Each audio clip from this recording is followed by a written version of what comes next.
Bao giờ cho đến tháng 3, hoa gạo rụng xuống, bà già cất chăn. Phía trước chúng ta là Bảo tàng Lịch sử Quốc gia tại số 1 Tràng Tiền. Tòa nhà nguyên là Musée Louis Finot thuộc Viện Viễn Đông Bắc Cổ, được xây dựng trong giai đoạn năm 1926 đến năm 1932.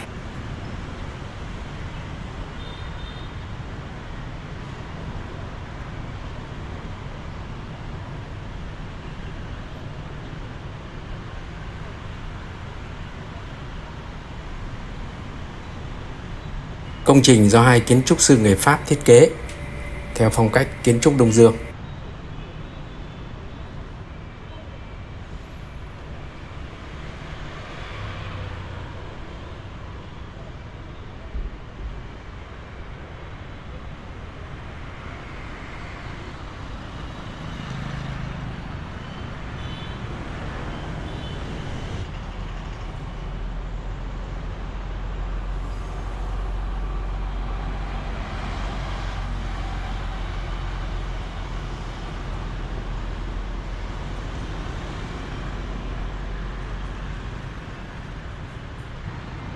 Tòa nhà này thì từng là trụ sở của Sở Thương chính Đông Dương.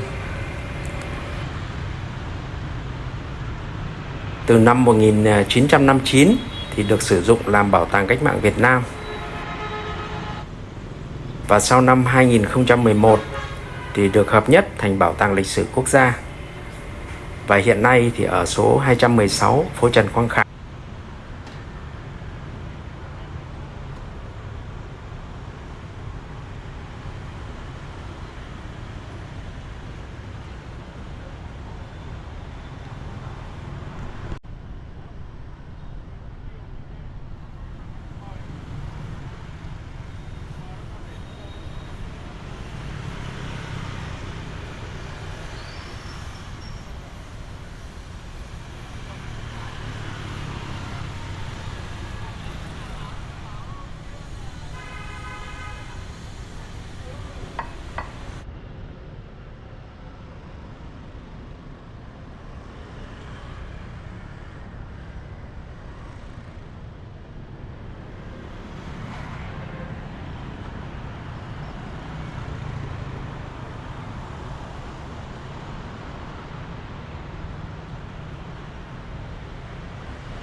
Tòa nhà phía trước hiện thuộc Tập đoàn Hóa chất Việt Nam.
Phố Phạm Ngũ Lão thì trong thời Pháp thuộc được gọi là Rue de la Concession, chạy dọc cái khu nhượng địa.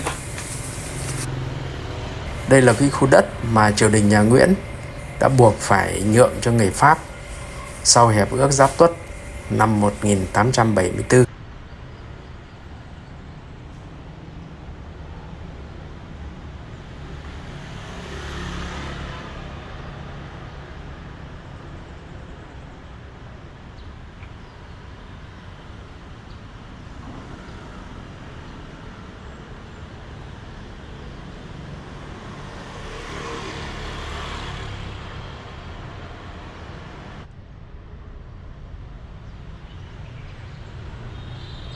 Khu trưng bày ngoài trời của Bảo tàng Lịch sử Quốc gia.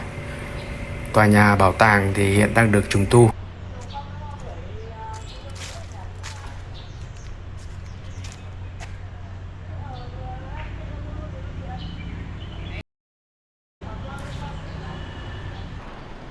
Bên phải chúng ta là Cục Địa chất và Khoáng sản Việt Nam. Và trong đó thì có Bảo tàng Địa chất ở tại số 6 phố Phạm Ngũ Lão. Thì khu vực này từng là Sở Địa dư Đông Dương.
Phố Đặng Thái Thân vốn thuộc đất đồn thủy.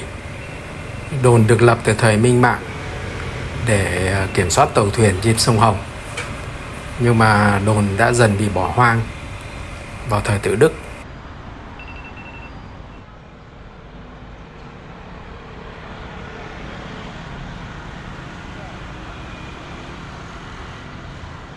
Vườn hoa Tao Đàn thì nằm giữa các phố Phan Huy Chú, Lý Thường Kiệt và Lê Thánh Tông.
Tượng đài Jose Marti, anh hùng dân tộc Cuba, lãnh tụ cuộc đấu tranh giành độc lập vào năm 1895.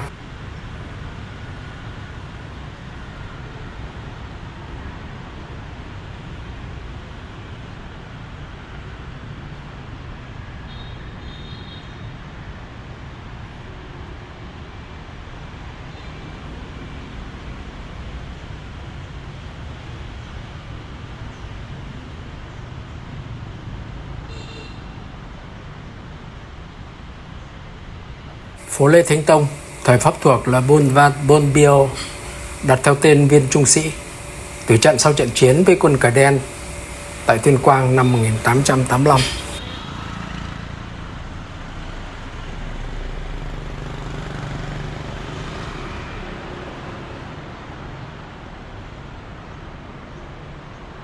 Đại học Đông Dương xây dựng năm 1924.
Và thưa các bạn, đây là những gì còn lại của tháp nước Đồn Thủy, được xây dựng vào năm 1894, đồng thời với tháp nước Hàng Đậu.